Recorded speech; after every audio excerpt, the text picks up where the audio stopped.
Welcome to Harshit institute YouTube channel. AP మరియు తెలంగాణలో best competitive exams YouTube ఛానల్గా present Harshit institute development అవుతుంది. అలానే మంచి మొబైల్ యాప్ కాంపిటేటివ్ ఎగ్జామ్స్కి హర్షిత్ ఇన్స్టిట్యూట్, దీంట్లో ఫ్రీగా అన్నీ ఉన్నాయి, చూసుకోండి. Biology. Gave the word biology. Biology is a Greek word. Biology is a Greek word. Normally, all the words in biology are taken from Greek or Latin. Normally, all the words in biology are science. Whatever it is, either physics or chemistry or biology, they are taken from Greek or Latin. And the word bio means life. Logos means study of or science of. That means study of life is called biology. So Jean Lamarck, he is also a Greek scientist, and he first introduced, along with him several other scientists were there, but he is the person who introduced this word biology, and it is a Greek word. This Greek word, every word according to their meaning only, they kept the names in Greek or Latin. Bio means life, logos means study of or science of, or you can also call discourse. In some it will be called as discourse. So biology means study of life. Life means all the living organisms are considered as life. So study of living organisms, and these living organisms are mainly classified into three. They are plants, animals, microorganisms. Plants, animals, microorganisms. So study of life or science of life. Life means nothing but living organisms. Living organisms means plants, animals, microorganisms. All these three study is called biology. And if you consider individually what is meant by study of plants or animals or microorganisms, we have to deal about the branches of biology. Branches of biology. And in these branches, the main branches considering those three are botany. Botany means study of plants. Botany means study of plants. So bio means life, logos means study of or science of. And as we are discussing about the study of living organisms, those studies, different names were given. The first one related to these living organisms is, how can I say? So branches of biology. Under the branches of biology, there are many branches, but related to these main living organisms, we have to see the main branches. First of all, the first one is botany. Study of plants is called botany. And second one, zoology means study of animals is called zoology. So plants means study of plants is botany. Study of animals is called zoology. Coming to the microorganisms, the study of microorganisms is called microbiology. Study of microorganisms is called microbiology. Okay, these are the main branches in biology. In addition to these branches, there are several branches, we will discuss that, but study of plants is called botany, Study of animals is called zoology. Study of microorganisms is called microbiology. And next, coming to the other branches, cytology means study of cell and its structure. Cell and its structure. Why we are discussing this means cytology, every living organisms starts its life with a single cell. That single cell study is called cytology. That single cell and its structure study is called cytology. And next branch is morphology. Study of the external structure is called morphology. External structure means if you take an animal or plant, normally the microorganisms are not visible, but plants and animals are visible to us. Whatever the structure seen outside, that structure, external structure, if you take a plant, how is it looking? The root, the stem, the leaves, the branches, all those external structure is called morphology. And in it, again coming to the animal, how the shape is, how the size is of those animals, all that is called morphology. So, a study of external structure of an organism is called morphology.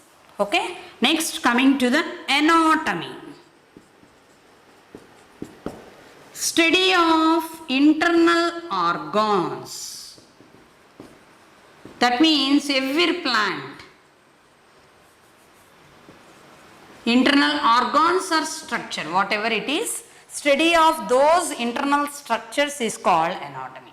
If you take the plants, every plant has root, stem and leaves. Inside, how is it?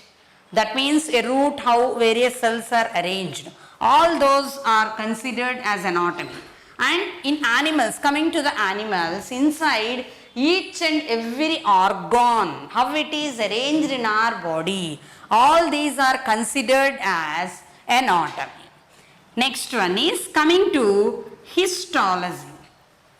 Coming to histology, the next branch, histology is the study of tissues.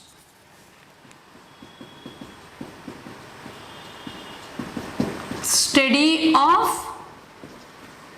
tissues in plants and animals is called histology. Okay, study of tissues inside. That means in our body there are some tissues, animal body, and in plant body there are different tissues. Study of all those tissues is called histology.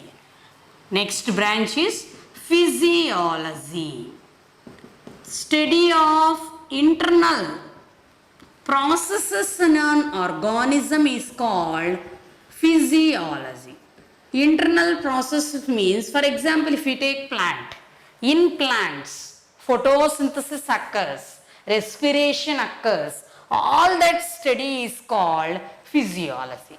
Coming to animals, in our body also digestion occurs, respiration occurs, excretion occurs, all those are considered as physiology.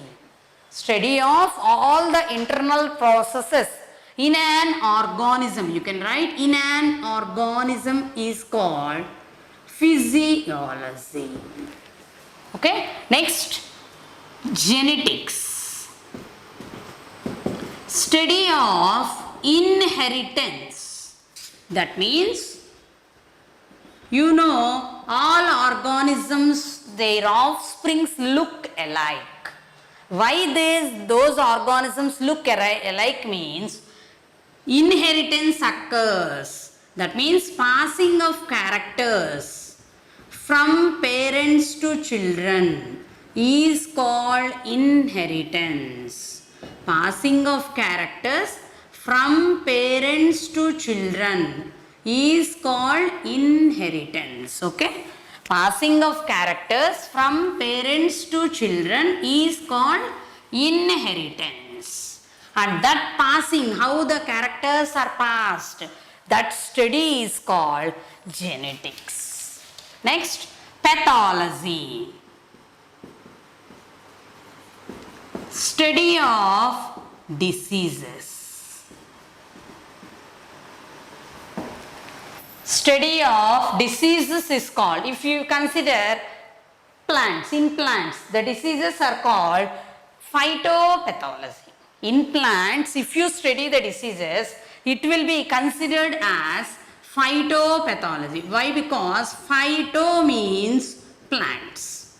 Phyto means plants. If you study the animal diseases, that is called normally pathology. Normally, pathology we call it as study of diseases. Why? Because in both plants and animals, if it is a living organism means it leads to number of diseases due to the microorganisms again. Due to the microorganisms only, number of diseases will be arising in plants and animals. And these diseases are called, study is called pathology. Next, ecology.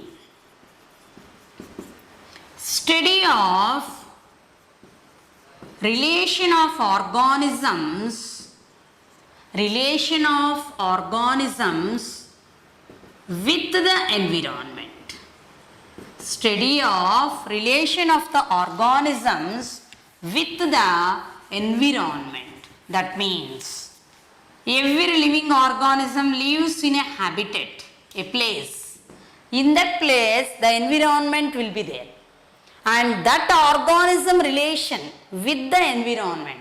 Suppose if more hot is there, more sunny day, more temperature is there, that leads to sweating. If more cold is there, that leads to shivering. That relation of organism, if it is a plant, during in polar regions, so if you take the snow regions, in snow regions, the plants which are grown are sal, what do you call that, pinus, all these plants which have needle-like leaves, some arrangement will be there in them.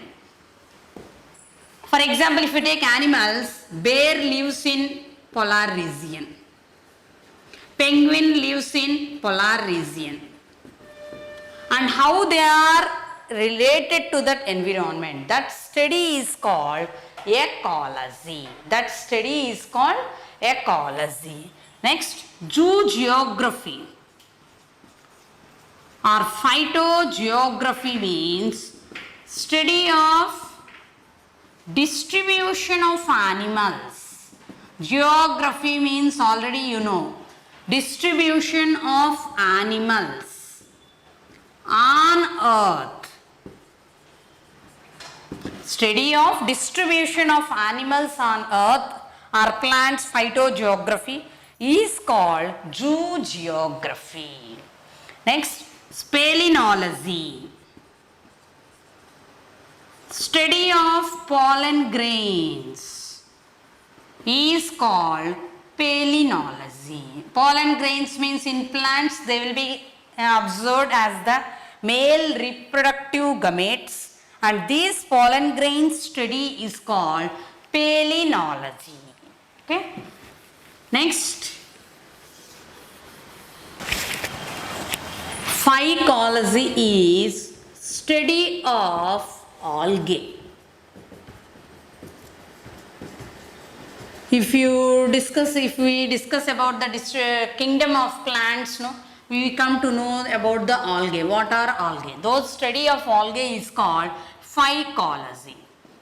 Next, coming to mycology is the study of fungi. Study of fungi. Coming to next, bryology. Study of bryophytes. Pteridology. Study of pteridophytes. study of pteridophytes is called pteridology.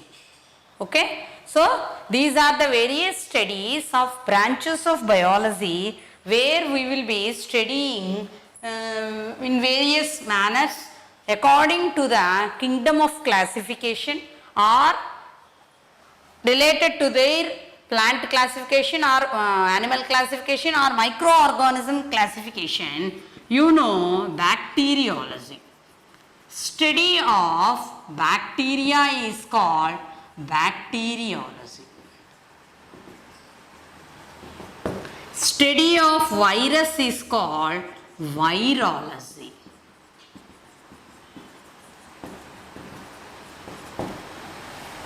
Okay, these are the various branches of biology. In addition, various other branches are also there, but these are the main branches what we will be discussing in this area. Okay.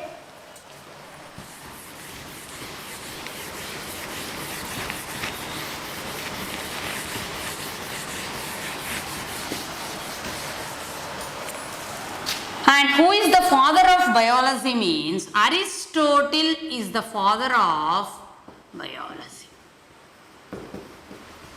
Jean Lamarck gave the word biology, but the father of biology is Aristotle. The father of botany is Theophrastus. Theophrastus is the father of botany. For main accepts only I am telling the fathers. Why? Because first of all let us see this. And next, Aristotle is the father of zoology. He is the father of both biology and zoology.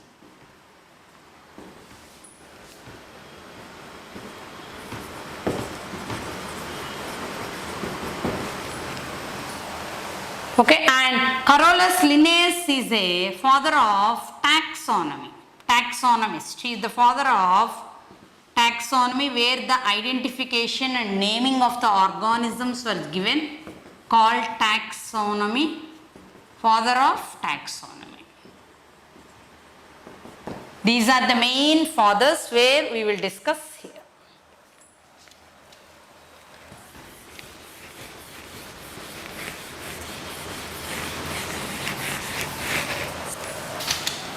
Coming to the next topic, nutrition.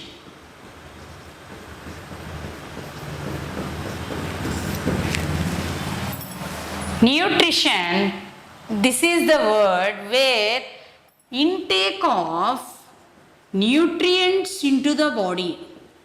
Intake of nutrients into the body. Utilized for intake of nutrients into the body, utilized for growth and development of the body. Growth and development of the body. Okay, nutrition. These are the various, these all come under human physiology. Already we discussed about physiology, the study of all the internal processes in an organism. In all these internal processes, there are various processes such as nutrition, respiration,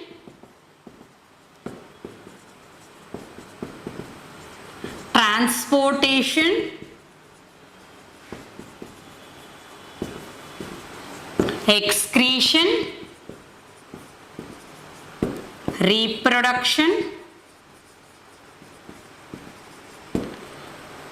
finally coordination. These all processes are helpful for an organism for their survival. If any of these processes doesn't occur in an organism, automatically an organism will die. So these are all processes. This reproduction is helpful for continuation of the race. If this reproduction is not there, the organisms will become extinct. So these all processes are helpful for survival. and these are all the internal processes occurring in all the organisms. If you take all the animals, these are all internal processes occurring in all the organisms, and that too why we consider it as a nutrition means nutrients are taken into the body. For example, if you want to get energy, we need food. Food gives us energy, and that energy directly in the digestive system or nutrition we are able to get it or not, we will see now. So these nutrients are present in the food. The main nutrients present in the food are carbohydrates, proteins, fats. These are the main vitamins, and minerals are present in less amounts. So every food consists of the nutrients, and these nutrients are taken by our body, and these are necessary for growth and development. These are necessary for growth and development. If these are not taken, we will not get energy. If energy is not obtained, we cannot survive. Why? Because we said already these all are helpful for the survival of an organism. Survival means they are able to live on earth. If this is not there, automatically the organism will die. So these are all processes which are occurring inside the body for various functions occurring in our body for survival of an organism.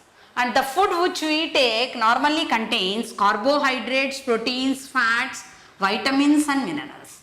But normally nutrients are classified into two types.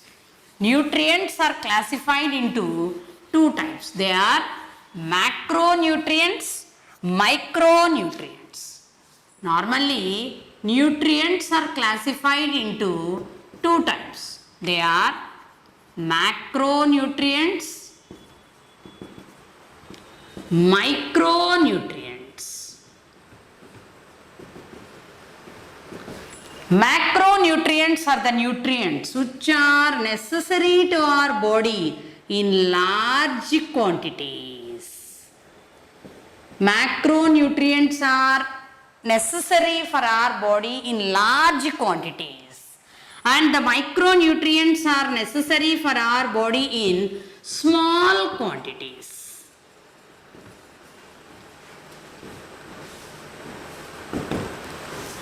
So these macronutrients which are needed in large quantities, they are of three types. They are carbohydrates, proteins, fats. And the nutrients which are required by our body in small quantities are vitamins, minerals. Vitamins and minerals are needed by our body in small quantities, but the nutrients which are required in large quantities are carbohydrates, proteins, fats. Carbohydrates, proteins, fats. Okay?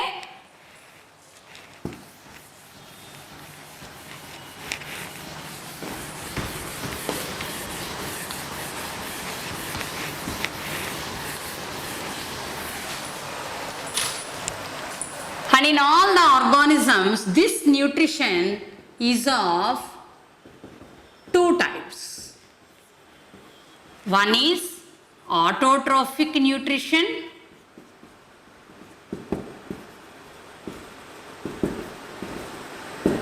and the other one is heterotrophic nutrition.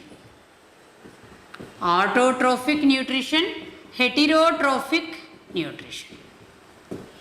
Autotrophic nutrition is the nutrition where the organisms are able to prepare their own food.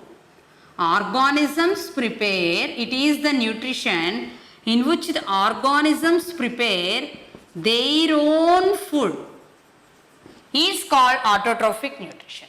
And such organisms are called autotrophs or producers. Okay? Autotrophic nutrition is the nutrition in which organisms prepare their own food. Auto means self preparation. That means by themselves they will prepare. Organisms prepare their own food. Such organisms are called autotrophs or producers. Examples are plants, cyanobacteria. You can also write purple sulfur bacteria.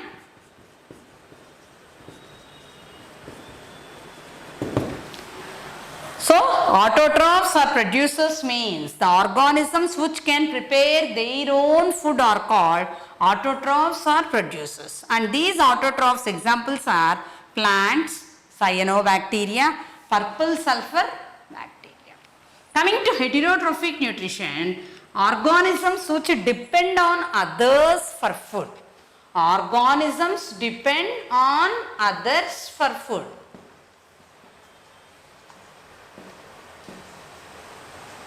Organisms depend on others for food. Such type of organisms perform, they are called heterotrophs. Such type of organisms are called heterotrophs. Organisms which depend on others for food is called heterotrophic nutrition, and such type of organisms are called heterotrophs. And this heterotrophic nutrition is divided into three types. One is parasitic nutrition,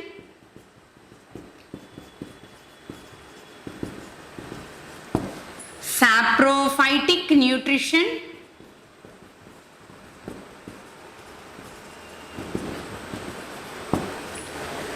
last one is holozoic nutrition.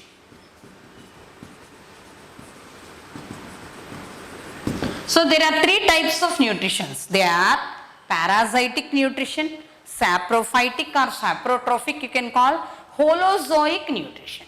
Coming to the organisms depending on others for food, we also come under heterotrophs.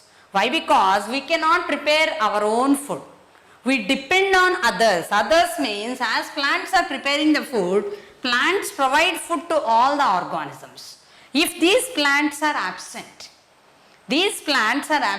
entire world comes to an end. Why? Because living organisms cannot survive without food. Already we discussed that food gives us energy, and that energy is necessary for us for doing various activities, daily activities, and those daily activities occur in our body due to the energy provided by the plants. Plants prepare the food.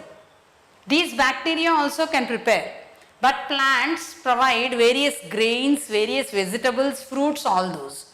If these plants doesn't provide food, plants are absent, that means heterotrophs are not present on the earth. Life comes to an end. So heterotrophs, they are of various types, divided into three parts: parasitic nutrition, saprophytic nutrition, holozoic nutrition. Let us discuss one by one now.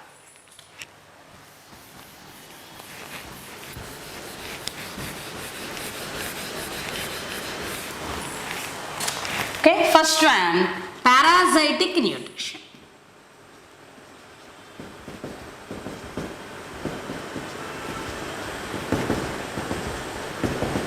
Parasitic nutrition means where the nutrition in which organisms depend on others.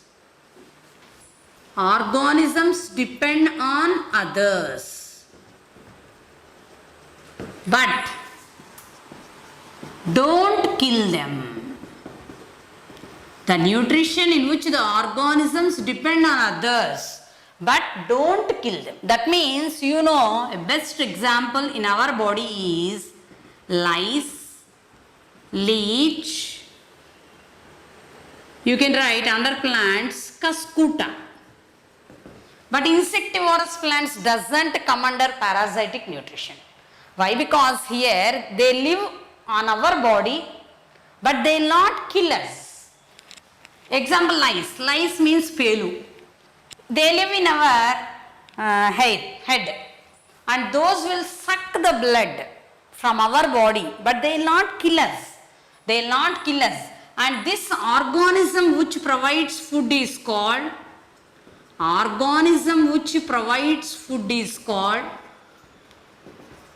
host, and organism which obtains food is called parasite. Organism which obtains food is called parasite. Organism which provides food is called host. Host means we. We act as host. We are supplying blood to lice, leech. Lice and leech both suck blood from our body. And these leech are used for beauty therapy also, for sucking the bad blood in our body. And this blood is taken as food by lice and leech, but they will not kill us. And such a type of nutrition is called parasitic nutrition, which provides food is called host and which obtains food is called parasite. They will take the food from us. They are called parasites, lice and leech. And here you can write the example here as human and here as lice. Why? Because we are providing food to leech or lice. They are called parasite and we are called host. Coming to the Cuscuta plant. Cuscuta is a twining parasitic plant. Particularly I am describing this means in 10th class and intermediate both you have the discussion of Cuscuta. So we have to discuss that Cuscuta individually. Cuscuta is a twining parasitic plant. Twining means which surrounds the plant. For example, if this is the plant, the Cuscuta will be revolving like this. This Cuscuta is a twining parasitic plant. It belongs to the family Convolvulaceae. Convolvulaceae. Normal name is Morning Glory family. Morning Glory family. And it consists of 170 species. 170 species. It is a plant, you can get one doubt. As plants are autotrophic, they can prepare their own food, but this Cuscuta doesn't have chlorophyll. Chlorophyll is the main pigment which is responsible for preparation of food.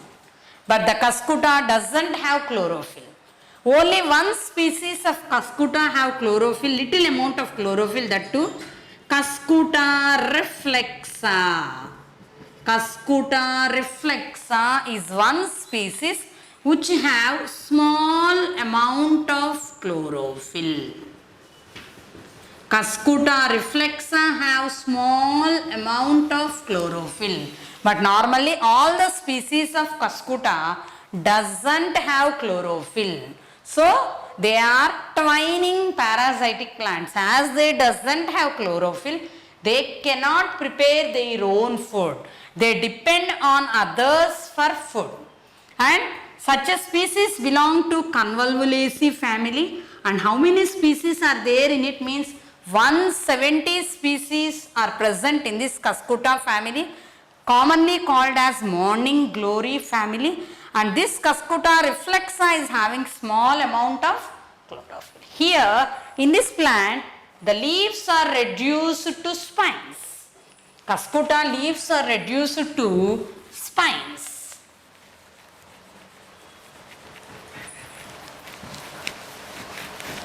Cuscuta also performs parasitic nutrition. Leaves are reduced to spines. And small flowers are present which have bell-like petals. Bell-like petals small flowers are present which have bell-like petals, and these bell-like petals are white in color or orange in color. So the bell-like petals are present in the flowers, small flowers are there, and leaves are reduced to spines, and these suck the food. Normally this Cuscuta plant, first of all, when it germinate, Cuscuta seed germinates, then twines the host plant, and produces root-like structures called haustoria. Root-like structures called haustoria. And how through these haustoria they are able to get it means, the haustoria are spread into, normally these haustoria are root-like structures spread into xylem and phloem of the host. Xylem and phloem of the host. Through xylem it derives water, and through phloem it takes food. So after spreading to some extent, for example, if this is the plant having number of branches like this, Cuscuta will be spreading like this, twining, and after twining they produce small root-like structures like this. These root-like structures are spread into xylem and phloem, and through the xylem they will derive water, and through the phloem they will derive food. And as long as they live, they will surround the plant, and pinkish or yellowish you can observe surrounding the plant. Pinkish or yellowish you can observe surrounding the Cuscuta on the host plant. So coming again, once again, Cuscuta belongs to the family Convolvulaceae, morning glory family. And here one important point is haustoria is very important. And family Convolvulaceae is very important. And how many species are there means 170 species are there. Why they are called parasitic plants means they doesn't have chlorophyll. Hence they are called parasitic mode of nutrition. As parasitic mode of nutrition is there, they doesn't have chlorophyll, they perform the parasitic mode of nutrition. Why? Because as chlorophyll is absent, they cannot trap the solar energy. If they trap the solar energy, they can prepare their own food. As it is not trapping, the seed will germinate first, and then normally leaves are absent, which are reduced to spines. Small flowers are there, and these leaves, they whenever they rotate surrounding the plant, they form small root-like structures. These roots are called haustoria, and these haustoria spread into xylem, phloem. Xylem is the source of water, phloem is the source of food, and this food and water are taken from the host plant, and as long as it lives, finally they will form a densely tangled web-like structure. And sometimes if they surround or twine the host plant fully like this, they may kill the host plant. We are telling that normally parasitic nutrition does not kill the organism, but in this related to this instant, if densely tangled web-like structure means related to what do you call that, spider, a web is created by the spider. Like that web, this also will form surrounding the entire host plant. Whenever it spreads like this, it may kill the host. During some times only, it may kill the host, but normally parasitic nutrition doesn't kill the host. Main point here is haustoria, spines, leaves are reduced to spines, small flowers, bell-like petals will be there, white or orange, pinkish or yellowish. We can write bell-like petals, and seeds will germinate, and then after germinating, when they twine up to some extent, the first roots will rot off. Rot off means కుళ్ళిపోతాయి అన్నమాట. అంటే కొంత దూరం spread అయిన తర్వాత after spreading to some extent the roots will rot off. Then a new seed germinates, forming the new haustoria. And these haustoria, root-like structures are important. They spread into xylem and phloem. Xylem provides water, phloem provides food, and these two are taken by the host, which lives happily, forming a densely tangled web-like structure, which may kill the host. May kill the host means only during sometimes only they will kill the host, but not all the times. Only during a particular period when they form densely tangled web-like structures. Okay. So parasitic nutrition, we have seen 3 examples. They are lice, leech, what do you call it? Cuscuta. These 3 nutritions organisms perform parasitic mode of nutrition, where they depend on others for obtaining food, but not kill them. But they will not kill them. Why? Because they produce haustoria, where they spread into xylem and phloem to obtain water and food. Okay. This is about parasitic mode of nutrition, which is the first nutrition. Which is the first nutrition in heterotrophic. Heterotrophic mode of nutrition are of 3 types. They are parasitic nutrition, saprotrophic nutrition or saprophytic nutrition. Last one is holozoic nutrition. Okay. Now let us see the second type of nutrition, saprotrophic nutrition.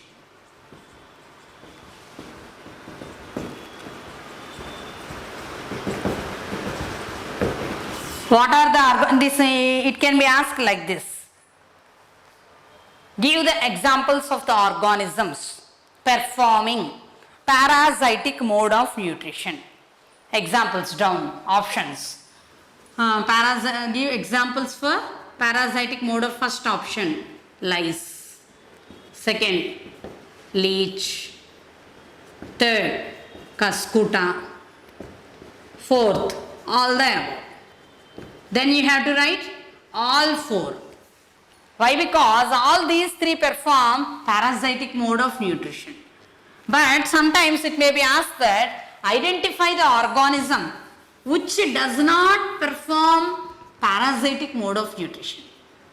Identify the organism which does not perform parasitic mode of nutrition. It may be given like this. First one, plants.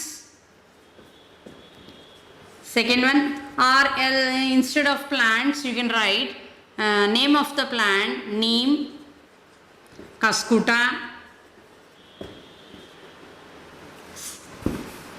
Second one, cuscuta. Third one, lice. Fourth one, none of the above. In this, which can produce the food? Neem plant can produce the food. So it does not perform parasitic mode of nutrition. In this way also it may be asked. Coming to the saprotrophic mode of nutrition, the nutrition in which the organisms depend on dead and decaying organic matter. Dead and decaying organic matter. Dead and decaying means చచ్చిపోయి కుళ్ళిపోయేవి. Such organisms are called saprotrophs or saprophytes. Saprotrophs are saprophytes. And you can be asked that in which form saprotrophs obtain their food. In which forms saprotrophs obtain their food. In which form saprotrophs obtain their food. After explanation, I'll give the options. Saprotrophs are the organisms we are telling that they feed on dead and decaying. Examples are bacteria, fungi. Suppose you are asked a question. All the dead bodies are there on the earth. Which organisms are responsible for conversion into simpler forms? Or what organisms are helpful for cleaning the earth's surface? They are also called scavengers. Cleaning the earth's surface, they are also called scavengers. Why? Because how they obtain food means they release, bacteria and fungi release chemicals on the matter, dead and decaying organic matter, on the dead and decaying organic matter, and convert into liquid form. Convert into liquid form. So that liquid form is obtained by the bacteria and fungi. So in which form the dead and decaying organisms are taken by saprotrophs? It may be asked like this. In which form means in liquid form. How they are changing it into liquid form? They release chemicals on the dead body, and after releasing of chemicals they convert it into liquid form, which is absorbed by the bacteria and fungi. What do you call such type of organisms which are present on earth converting dead bodies into simpler forms? They are called saprotrophs or saprophytes, and they are also called scavengers. If particular organisms, in this way also the question may be asked, if particular organisms are absent on the earth, if particular organisms are absent on the earth, entire earth is covered with dead bodies. What are the organisms? Bacteria and fungi. Bacteria and fungi. How can you say that they obtain food? How can you say that they obtain food means they obtain food in liquid form? Why they are taking the food in liquid form means as they are not able to prepare the food. As they are not able to prepare the food, they release chemicals on that decaying matter and obtain that food in liquid form.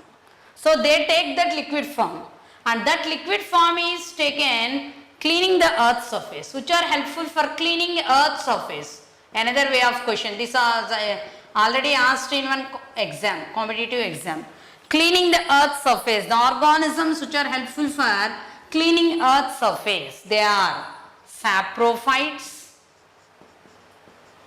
or bacteria, fungi. You can also write bacteria and fungi. The organisms which help in cleaning earth's surface are bacteria and fungi. Or which organisms are absent? The organisms which are not present on the earth. Then what happens? These type of organisms are not present on the earth. Then what happens? The earth will not be cleaned.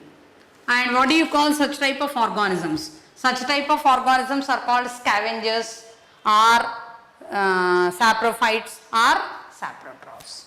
Saprophytes are saprotrophs. If these are absent, entire earth is covered with dead bodies. And what happens if these organisms are absent? In that way also it may be asked. They lead to number of diseases. If these scavengers are absent, they lead to number of diseases.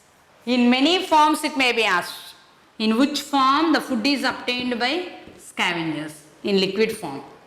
or how they will convert into liquid form? They release chemicals on the dead and decaying organic matter. They release chemicals on the dead and decaying organic matter. And as these chemicals act on the dead and decaying matter, they convert it into liquid form. This liquid form is taken by the organisms called saprophytes or saprotrophs. Saprophytes or saprotrophs, and these saprotrophs are bacteria and fungi. If these are absent, which are helpful for cleaning earth's surface? Which are helpful for cleaning earth's surface means options: algae, fungi, third one protozoa, fourth one none of the above. What is the answer here? Which are helpful in cleaning earth's surface? Fungi. Option is 2. Fungi. Fungi are helpful for cleaning earth's surface, and these earth's surface is cleaned due to the saprophytes, and the saprophytes, if they are not present, automatically they lead to the number of diseases on the earth. They form number of diseases. If these diseases are prevailing on the earth, entire life comes to an end. The life will not be possible on the earth if these saprophytes are absent. Why? Because all the entire earth is covered with dead bodies, and these dead bodies, they release bad smell, and that bad smell leads to number of diseases on the earth. Already microorganisms are helpful for producing number of diseases, but along with those diseases, if these dead organisms also prevail on the earth, automatically it forms number of diseases in our body. And last nutrition is holozoic mode of nutrition. Last among the heterotrophic nutrition is holozoic mode of nutrition. In this holozoic mode of nutrition, the organisms will take, ingest or take, you can also write take, liquid or solid food directly. Liquid or solid food directly into the mouth is called holozoic mode of nutrition. Take liquid or solid food directly into the mouth is called holozoic mode of nutrition. And in this we have the examples of amoeba, paramecium. Human beings also comes under holozoic mode of nutrition. Okay? Holozoic mode of nutrition means taking solid or liquid food into the mouth is called holozoic mode of nutrition, and examples are amoeba, paramecium, human beings. Let us discuss one by one. Amoeba first. Amoeba is a unicellular organism, and this unicellular organism is irregular in shape, it has no shape, and it lives in water. Paramecium also is a unicellular organism both belong to protozoa phylum. We will see under classification of animals, and this protozoa phylum is a single celled animal. Unicellular means single celled animal, and it is made up of only a single cell, and this single cell lives in water, and whenever it absorbs food in water, so this is the food, it extends its cell membrane like this. It extends its cell membrane like this, and these are called pseudopodia. Pseudo means false. Pseudo means false. Podia means feet. False feet. Why? Because these are forming whenever it is necessary. It is not seen throughout the body each and every second. Whenever it sees a food material, it forms its extensions from the cell membrane, and these extensions are called pseudopodia. And these pseudopodia, the next step is So the pseudopodia, it engulfs the food like this, and they engulf the food like this, and whenever they engulf the food, no, they form a food vacuole like this. This is the nucleus, this is the food vacuole, and here the food is there. Inside the food vacuole, digestive enzymes will be there. Digestive enzymes will be there. These digestive enzymes break food into simpler forms, and the single cell will be taken food by a process of diffusion. Diffusion means, again, if you open a scent bottle in one corner of the room, automatically scent will be spread to the entire room by a process of diffusion. Already you will be studying in physics. Diffusion is a process where the high concentration molecules, movement of the molecules from a high concentration to low concentration. Here the food is prepared, food vacuole, inside the food vacuole. Whenever amoeba sees the food, it forms pseudopodia, and through this pseudopodia they engulf the food material and form food vacuole. Inside the food vacuole, digestive enzymes will be secreted. These digestive enzymes break down the food into simpler forms, and they take the food by a process of diffusion. This entire food will be going to the entire body like this by diffusion, and whenever they obtain food by diffusion, no, automatically that will be used for growth and reproduction of the body. For amoeba పెరగడానికి, amoeba కొత్తవి రావడానికి ఉపయోగించుకుంటుంది. Automatically by diffusion, when the entire food is spread, again the body will be opened and the undigested food will be thrown out. Undigested food will be thrown. So in this way, amoeba nutrition will be occurring in the body of amoeba. Okay, amoeba nutrition will be seen in the body of amoeba, which is taken by a process of diffusion. Just similar to this, we have the paramecium also. We have the paramecium also, just similar to this. And another thing, paramecium, common name is slipper animalcule. It was asked in one competitive exam also. Slipper animalcule. Common name of paramecium is slipper animalcule. Both belong to the phylum Protozoa. Protozoa means single cell only will be present in the organisms. And this single cell, why the name slipper animalcule was given means, just like our bare food,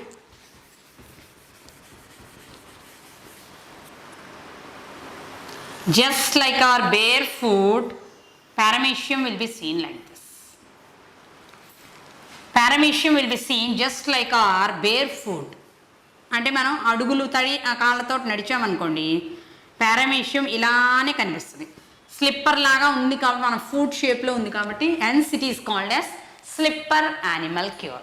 And in this, the difference between paramecium and amoeba is, here there is no mouth for amoeba. There is no mouth for amoeba. It forms pseudopodia. But in paramecium, there is a particular oral groove which act as mouth are called cytostome. And in paramecium, how it also lives in water. Paramecium also lives in water.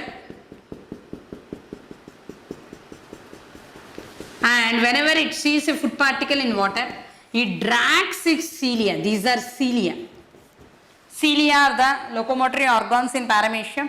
Pseudopodia is formed whenever it sees food, and that pseudopodia is also a locomotory organ in amoeba. Here cilia will drag like this, hair-like structures.